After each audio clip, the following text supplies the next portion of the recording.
And I thought, you know, that's just like the weed in the ditch. We dismiss it, right? We don't look at the beauty of those globes that are actually incredible. We look at a flower, we go, awesome. We look at a weed, we go, nah, don't need it. I'm Monique Martin, and I'm a visual artist. For an artist, inspiration can strike anywhere, even a ditch beside the highway. It was on a drive that Martin happened to spot dandelions growing while listening to a story about dating apps. She began drawing parallels between the way we treat weeds and the way we treat people. And how Tinder is causing kind of a social distress for some people. In the right-left swipe, I mean, it's all about how you look, it's all about the external, it's not about who you are as a person. Early books on farming don't have the dandelion as a weed because when Canada was first settled, the dandelion was actually used as a food source.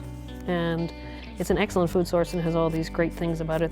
So it's interesting how it evolved and eventually it became a weed. And every dandelion petal in my project has silk screening on it. After suffering a freak accident and being hospitalized, Martin began to draw inspiration from the dandelion.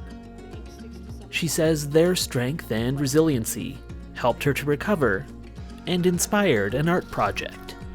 I was going through something terrible and the dandelion was a great symbol for me to hang on to. Because visualize the little dandelion stuck in the crack in the sidewalk. It still blossoms. I start drawing gigantic dandelions on the walls of the hospital. This is their scale. This is how big I drew them.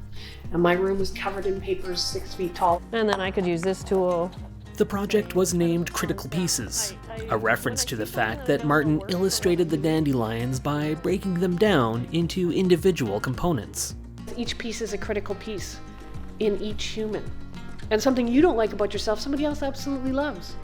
She also incorporated more life-sized versions of the dandelions. Many, many dandelions. Again, I did this over 2,000 times.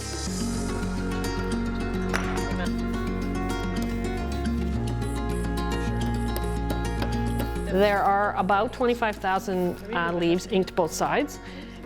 And because each dandelion has at least 10 leaves, if not more. And the leaves are totally anatomically correct. I used dandelions from the field behind our house and made them exactly how they look. They were also all folded and given creases to look like real dandelions. It's a hugely intensive process. And then I used super sharp scissors and I cut each petal.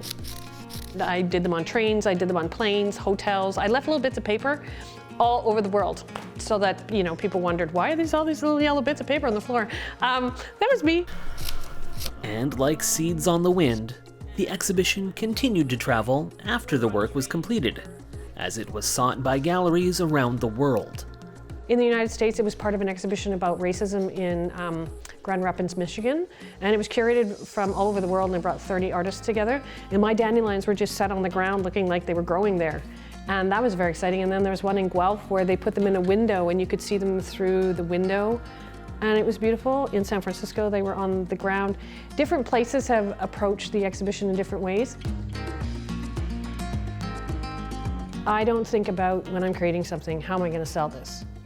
That's not where I start. I start with an idea that I want to share with the world, an idea that I think will change people's lives and change how they see themselves within the world. I got this. I can be like a dandelion. I can make this happen. I can be strong. I can be resilient.